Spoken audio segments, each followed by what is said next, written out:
All right. I just have to share this. This is like, it's insane to me that I looked for this video after I heard about this event that happened in Kentucky where these guys rallied together and went in the Capitol building and, claimed their rights. And we're like, look, this is our Capitol. This is our right to bear arms in this Capitol.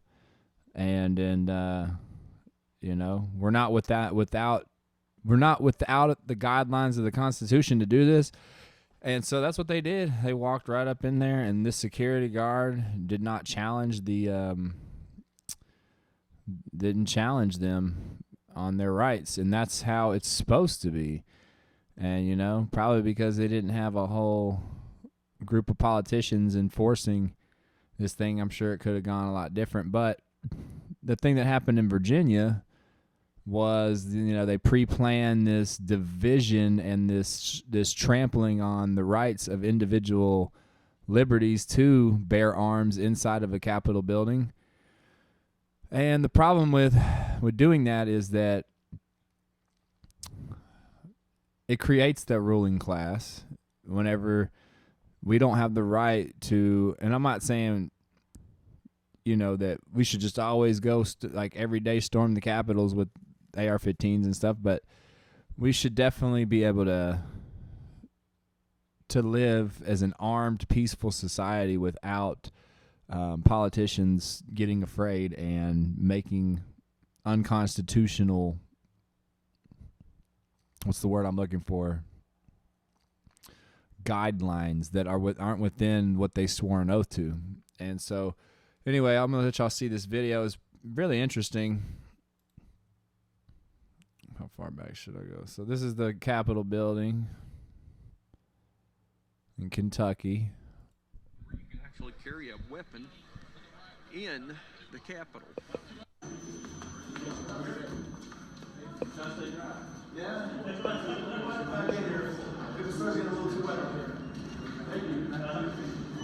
No weapons on the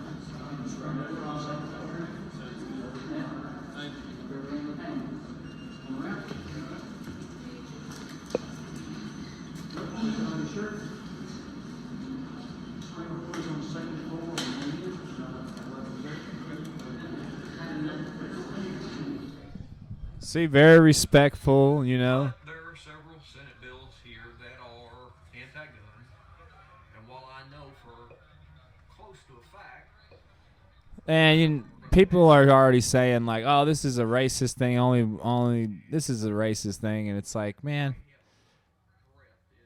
regardless of what people's opinion are about the dividing of races and stuff. I agree there is a history of supremacy, white supremacy, even and in this country and in the elite ruling class that's still even there. But that is not what this is. The elites, they hate a struggling white man who wants to stand up for his rights as much as they do the black men. They hate everyone who wants to impose a threat to their position of power equally. They are equal haters. Right now, I'm not denying the fact that there is a ethnic supremacy in the ruling class, and a lot of those people, believe it or not, wear small hats. So it's not just on what's it called, not Angolian, whatever the whites are called. It's not just what white people are called. It's also the small hat people whose name you can't say, or they'll take your channel down. So anyway, interesting stuff. There's a black man here, proud patriot, a proud American who doesn't want his, ethnic supremacy ruling elite powers that shouldn't be to infringe his right to protect his family from their tyranny. And God bless him for being there. And that's the thing, is that none of us are greater than all of us. There's not one of us who's greater than all of us together. We're strong in numbers. And we have the right to do this. It's a constitutional right. It's not exciting violence, or it's not exciting I don't know, like whatever excuse the media will try to spin and say that they're doing, that's wrong. That's not what this is about.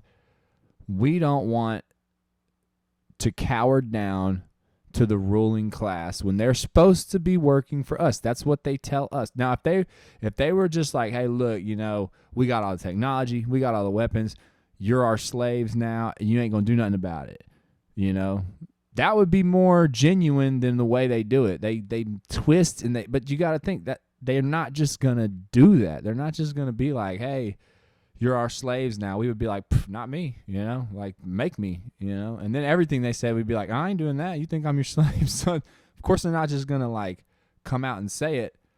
They make you their slave with trickery, right?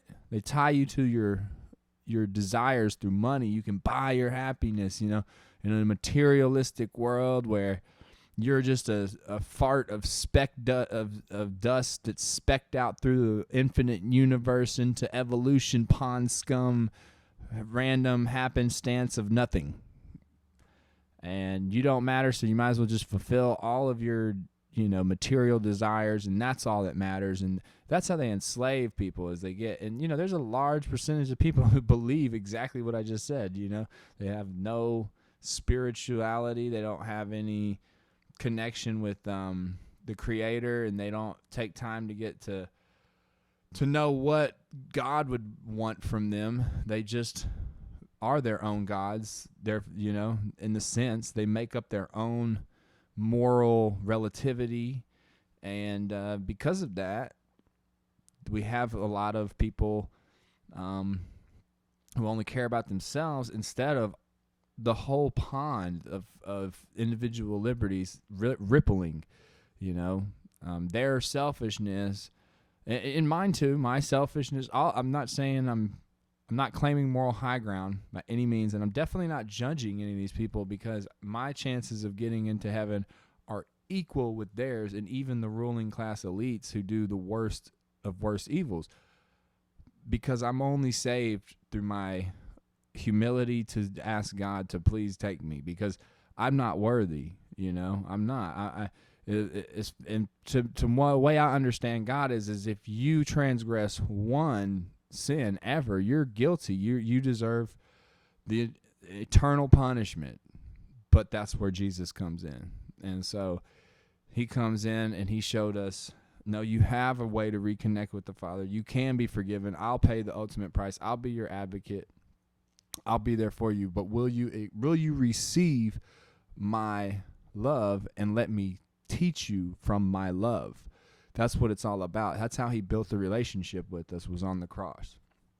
And so that was he paid the ultimate price for us, but we'll pay the ultimate price if we reject what he did. So not to tie religion or anything into this thing, but it's not religion, it's relationship for me. But we need that. We need a spirit of love, power, and a sound mind to overcome the challenges that we're facing with our ruling class. And it will take the Spirit of God, because we are going to have forgiveness for them. It can't be eye for an eye. It has to be, bless those who curse us, pray for those who come against us, and also partake not with evil. Don't drink from the cup of evil. So you still have the duty to do what's right, defend your rights, do what's right.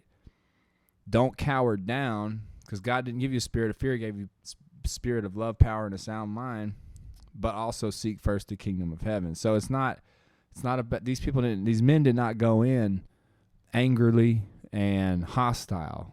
And so that they went in there with the understanding, this is my rights, you're not going to infringe them. And this is the kind of mentality that beats the devil. The devil wants you to react in a violent way. The devil wants you to react in a cowardly way and do nothing.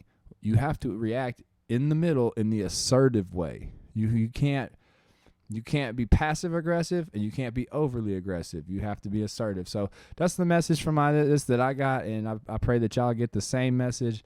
And be blessed in Jesus' name, and have a good day. And come back and see me. Hit the bell, subscribe. I've got like 22 subscribers right now. It's going real good. So y'all have a good one.